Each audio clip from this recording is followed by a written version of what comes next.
Profe, todo suyo, ¿eh? Cuba, esto genera algunos debates, capaz que solamente por plantear significativamente decir la palabra Cuba ya puede empezar a abrir algunos resquemores. Vos decís Cuba y es o el gobierno o Clarín, más o menos. O sea, Sí, a favor o en contra. Sí. No. Es inmediato en la toma de posición. Ahora, algunos ya apagó la radio. Sí, es probable. Sí, otros lo subieron. Uh-huh. Otros, no, bueno, ya estará, qué sé yo. Pero sí, por ahí debe ser genera eso que vos decís. Bueno, para decir algunas cosas de Cuba, en estos intentos de esta cruzada que Meteoro decía hace algún tiempo, que se intentan contar solamente algunas perspectivas de la historia y solamente en algunas pequeñas palabras desarrollar el sentido de la historia latinoamericana. Por lo menos ese fue el intento, fallido quizás para algunos, exitoso para otros, y más o menos para los que andan por ahí en las bisagras. Ha sido el intento de este año, y Cuba ha sido como, digamos, el caldo que había quedado pendiente para tomarse.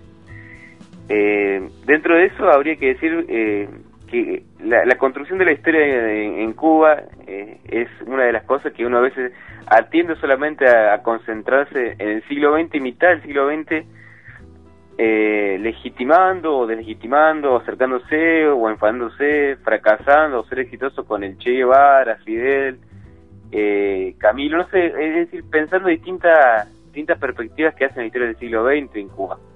Pero lo que hay que decir es que Cuba tiene un proceso histórico bastante interesante. Sustancialmente porque uno de los primeros puntos de contacto de la conquista de España a todo el conjunto del camino latinoamericano. Es decir, es uno de los primeros elementos donde los derrumbes demográficos por medio de la conquista y la imposición de España quizás sea el primer reflejo de la matanza más clara o la llave más clara de cómo se accede la conquista en Latinoamérica. A tal punto, por ejemplo, Cuba en sus primeros contactos, podríamos decir, con el otro, es decir, con el conquistador, lo primero que se incide es la matanza y el saqueo. Eso podríamos decirlo como primera herramienta. La segunda herramienta que habría que decir que los procesos de liberación y la construcción de los estados de independencia, precisamente como los desarrollamos hace algún tiempo atrás, hizo que estuvieron reflejados, y capaz que no en lo concreto, pero sí con el plan de Bolívar que trataban de organizar la invasión a Cuba para liberarla, lo cual no pudo concretarse por la sugerente posición que tiene España y que tuvo España durante el siglo XVI, XVII, XVIII, y eso hace que, por ejemplo, que la ocupación que tuvo Cuba a principios del siglo XIX, por la ocupación que realizó, como realizó en todas las partes de Latinoamérica, Gran Bretaña, y luego en combinación con Estados Unidos, se reflejara una Cuba y como capital más cercana, que es La Habana,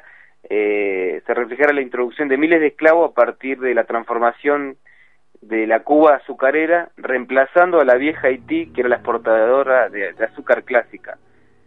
De tal manera, los principales compradores en este proceso se reflejaron entre Estados Unidos y la disputa con Inglaterra, generando lo que hemos contado durante todo este relato de la historia que hacemos en Rock and Pop, generando una pequeña porción de la población enriquecida, sustancialmente conservadora, y generando puertos libres, convirtiendo puertos libres, abriendo barcos al extranjero, traficando seres humanos a través de la fuerte imposición de la esclavitud. Y con ese sentido, quizás Cuba, junto con Brasil, durante el siglo XIX, sean los centros de esclavitud y el excelente mercado para las naciones latinoamericanas independientes como son Argentina y Uruguay, que exportaron a escala importante el tasajo, que es la carne seca y salada para alimento de los esclavos. Es decir, esa carne seca y salada hizo que Cuba, por ejemplo, sea una también decíamos frente a Brasil, y Haití sea una de las grandes concentraciones de esclavitud en Latinoamérica. Pero además de eso hay que decir que Cuba ya en 1838 posee los primeros ferrocarriles antes que España, y lo que refleja también la comunicación de los ingenios para la extracción de los puertos y el beneficio que genera para la clase terrateniente cubana, y el beneficio, claro está, de la fuerte dependencia hacia Inglaterra y hacia Estados Unidos. Los principales hacendados cubanos anhelaron precisamente, como anhelaron también los terratenientes mexicanos, y precisamente también en Haití y todo el Caribe, anhelan o siguen anhelando algunos de esos terratenientes la anexión a Estados Unidos. Y por eso decíamos al principio, chistosamente, que muchos suben o bajan el volumen cuando tienen que escuchar algunas de estas ideas. Es verdad. A tal punto que, por ejemplo, Miami ha sido, digamos, la gran superficie terrestre que contiene grandes de esos sueños de anexarse el Caribe hacia Estados Unidos. Quizás hay dos etapas clásicas de la independencia cubana. Es la sede del odio, ¿no? A Cuba. Es la sede del odio, absolutamente. Sí, es la sede del odio. Y en ese sentido decía recién que hay como dos etapas grandes. Primero son las guerras de los 10 años, que se concreta entre 1868 y 1878, es decir, 10 años donde se encabeza una guerra desde el oriente, desde la parte oriental de la isla, Camagüey y las villas, donde se desencadena la movilización de los terratenientes que buscan una especie de liberación de la isla para generar riquezas propias, poniendo a los esclavos como frente de choque o mártires más clásicos. Esa, digamos, es la primera sensación, encabezada también con los procesos que se están dando en Estados Unidos con la guerra de sucesión, que, digamos, ha generado la huella más fuerte durante el siglo XIX en Estados Unidos. Al terminar esa guerra, que Cuba, como pequeña islote de producción azucarera, queda totalmente devastada, y eso genera el segundo levantamiento y la segunda etapa de la liberación de Cuba, que es en 1895, junto con la intervención clara y contundente de Estados Unidos, digamos, una de las intervenciones más fuertes de Estados Unidos, que va a reflejar la fuerte participación de José Martí. Esta iniciativa de este protagonista refleja, no solamente como nombre, sino como pensamiento, quizá uno de los sentidos de liberación y de nacionalismo latinoamericano, que fuertemente va a ser citado después, pero muy concretamente en Perú por Mariátegui, pensando las transformaciones de Latinoamérica con un sentido de liberación nacional que hoy no vamos a tratar, pero es importante pensarlo a Mariátegui es como él decía en un momento en una manifestación del manifiesto de emancipación cubana. Él planteaba, no recuerdo con todas las presiones de las letras, pero generar una independencia, algo así como en Cuba, en las cuales las islas no puedan ser continentes en las cuales el alcance humano queda al servicio del oportunismo de los imperios. Entonces, interesante ese pensamiento de José Martí, porque va a ser uno de los apéndices o el índice de reflexión de muchos pensadores latinoamericanos que piensen, digamos, su Latinoamérica para latinoamericanos, con latinoamericanos y sin las intervenciones de otros países imperialistas. Lo cierto es que esa independencia mete de esa guerra que estamos diciendo, este último proceso, a diferencia de la guerra de los 10 años que decíamos antes, esta etapa de la independencia no participa los grandes hacendados, claro está, porque los intereses de clases sociales, junto con el campesinado como sujeto revolucionario, es la clara expresión en la cual los hacendados no van a querer una anexión, una liberación o lo que sea.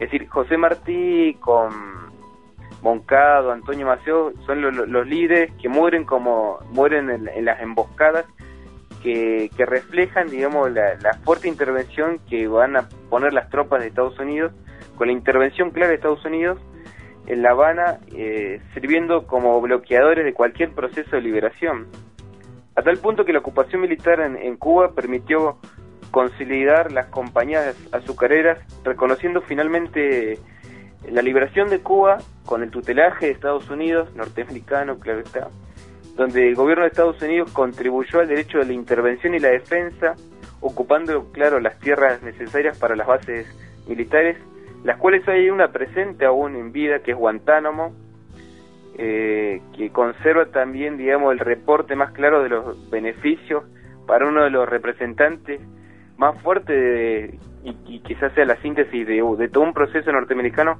como es Rockefeller, ¿no? Extendiendo en el Caribe e instalando sucursales de toda su opulencia, ¿no? Y instalando quizá uno de los procesos en los cuales, junto con Puerto Rico, que es otra expresión y de las últimas liberaciones de los países latinoamericanos, generando fuertes tensiones entre las autonomías y las anexiones de los procesos que se generan en este continente. Y en ese costado de digamos, las transferencias que se hizo de la isla, junto con esta intervención de Estados Unidos, americanizando toda la economía, es decir, vinculando sustancialmente la producción azucarera con la economía norteamericana, hace que el mercado sea sustancialmente protegido por los intereses de los terratenientes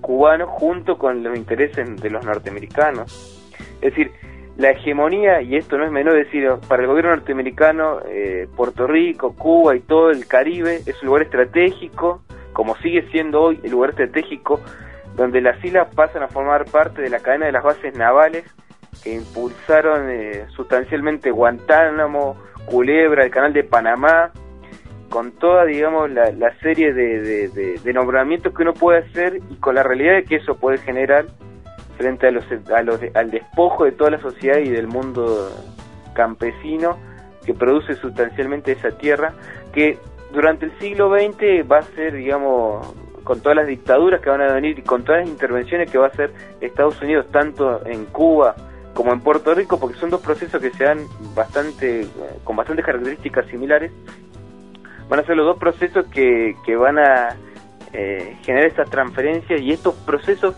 pequeños en los cuales los campesinos van a ir lentamente levantando la voz y generando la síntesis más fuerte, digamos, de rebeldía con el Che Guevara y con Fidel Castro y con todos, digamos, los ejércitos rebeldes levantando las únicas fuerzas que tienen, que son los brazos, ¿no? Y el glorioso Granma, querido profe Vélez. Absolutamente. Muchas gracias. Con esto nos vamos a plantear hoy. Sí. Digamos, contando eso, ¿no? Solamente tirando esa data hoy mete. Porque, digamos, como vos decías, va a partir aguas, y como siempre parte aguas, esta historia que hay que seguir contando. Profe, hasta la semana que viene. Un abrazo grande para toda la familia ahí reunida. Abrazote.